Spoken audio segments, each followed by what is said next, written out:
Tous les matins, quand je mets mes mains dans l'argile, je me dis « Oh yes, c'est trop bien, heureusement que tu fais ça, quoi. »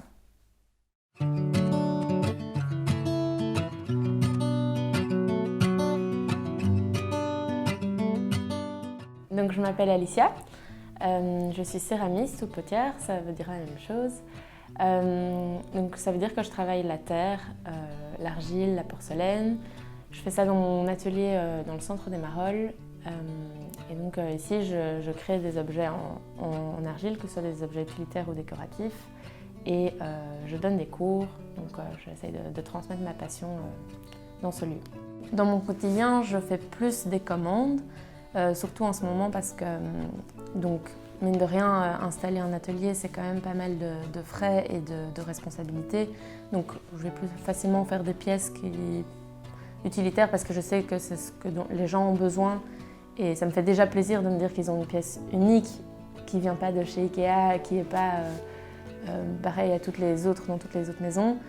Après, moi, ce que je préfère faire, évidemment, c'est des pièces peut-être un peu plus spéciales, plus grandes aussi, où vraiment je me sens dans un corps à corps avec la terre. Donc je fais des pièces plus décoratives, comme des grands vases ou des sculptures et des choses comme ça. Ça, c'est vraiment ce qui me botte le plus, parce que aussi c'est un travail plus complexe et plus long. J'essaye vraiment de m'approprier la terre, de l'apprivoiser, de la travailler en la respectant et en fait que la terre me guide plus moi que le contraire.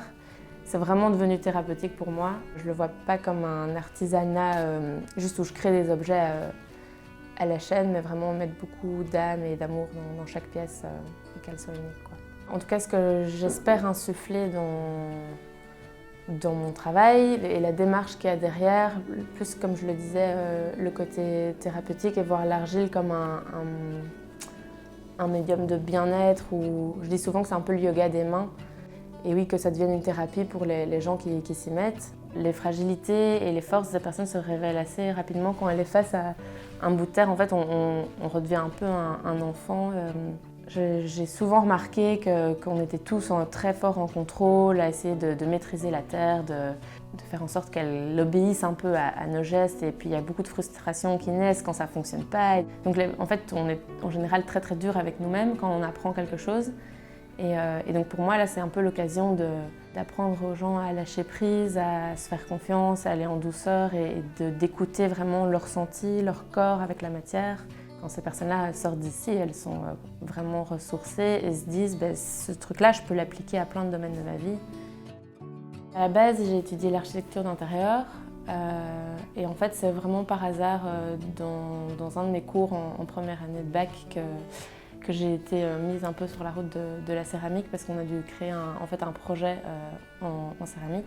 Et donc je me suis plongée là-dedans et c'est vraiment devenu une grosse passion.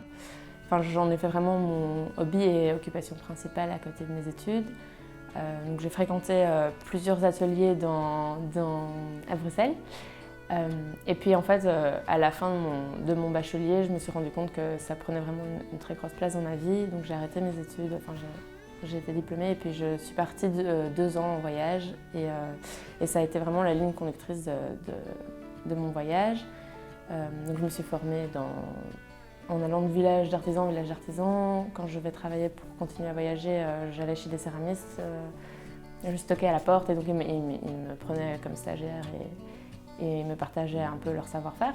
Ça a l'air tout con en fait de lâcher ce qu'on connaît et aller vers l'inconnu. Et en fait c'est très très dur, mais au final c'est pas si compliqué. Un beau matin, faut prendre cette décision et se dire ok, je me lance. Et en fait une fois que t'es lancé, tu peux pas vraiment revenir en arrière. Du coup c'est parti quoi. Il faut vraiment se faire confiance et sentir ce qui est bon pour nous. On a trop tendance à l'effacer et faut pas avoir peur en fait, parce que toutes ces peurs c'est un peu construit par tout ce qu'il y a autour de nous et ce qui est à l'intérieur de nous, c'est très beau, donc autant se lancer plutôt là-dedans que dans toutes ces peurs.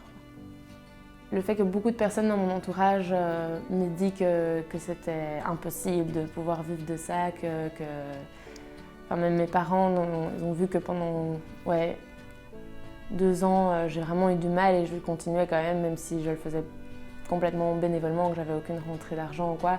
Ils m'ont dit bon Alicia, il faudrait peut-être qu'à un moment donné tu envisages une autre solution, tu vois que c'est quand même très compliqué de vivre de ça. Et en fait je pense ouais, que le fait que les autres me disent c'est pas possible, j'ai envie d'y croire encore plus et de me dire que non, je vais leur prouver que c'est possible. Et voilà, ça commence à marcher donc c'est chouette, il faut y croire.